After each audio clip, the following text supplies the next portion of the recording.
வணக்கம் நண்பர்களே. அசோக் ஸ்ரீநிதியோட ஃபேஸ்புக் பேஜில் போய் பார்த்துருந்தேன்.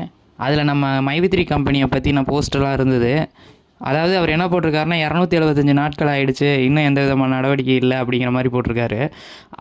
ஒரு பக்கம் பார்த்தீங்கன்னா அவர் செய்கிறது எல்லாமே சக்ஸஸ் ஆகிட்டுருக்கு, கம்பெனி மூட போகிறாங்க அப்படிங்கிறாரு. இதில் எது உண்மைன்னு தெரியலை. இன்னொன்று பார்த்தீங்கன்னா அவருடைய ஆதரவாளர்கள் உள்ளே போய் கமெண்ட்டில் பார்த்தா நம்ம மைவித்திரி மக்களை தரக்குறைவா, அதாவது திருந்தாத ஜென்மங்கள், வெட்டி தண்டங்கள், எத்தனை இது வந்தாலும் திருந்தாது முட்டாள் கூட்டங்கள் இப்படின்னு போட்டுட்ருக்காங்க. உண்மையிலே சொல்கிறேன், அவனுங்க தான் முட்டாள் கூட்டங்கள். அதாவது அசோக் ஸ்ரீநிதி பின்னாடி இருக்காங்க பார்த்தீங்களா, அவங்க தான் முட்டாள் கூட்டங்கள். அதுக்கு ஆதாரம் நான் இப்போ சொல்கிறேன் கேளுங்க.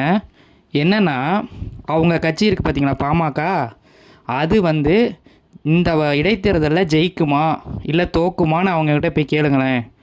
உண்மையிலே தெரியும், அவங்களுக்கே தெரியும், அவங்க உள்ளே இருக்கிறவங்களுக்கே தெரியும் அந்த கட்சி இந்த இடைத்தேர்தலில் ஜெயிக்காது அப்படின்னு. எதனாலனா ஒவ்வொரு இடைத்தேர்தல்லையும் ஆளுங்கட்சி தான் ஜெயிக்கும் அப்படிங்கிறது கம்பல்சரியாக நடந்துகிட்ருக்கு. ஆனால் இப்போ அவங்ககிட்ட கேட்டிங்கன்னா எங்கள் கட்சி தான் ஜெயிக்கும், எங்கள் கட்சி மாபெரும் வெற்றி பெறும் அப்படின்லாம் சொல்லுவாங்க. சரிங்களா? அப்போ எந்த கட்சி ஜெயிக்கும்னு தெரியும் அவங்களுக்கு ஏற்கனவே. இந்த கட்சி ஜெயிக்காது நம்ம கட்சின்னு தெரிஞ்சுக்கிட்டு அவங்க வேறு வழி இல்லாமல் எங்கள் கட்சி தான் ஜெயிக்கும்னு சொல்லுவாங்க. சரிங்களா? அப்போ யார் முட்டாள்கள்? யார் முட்டாள்கள்?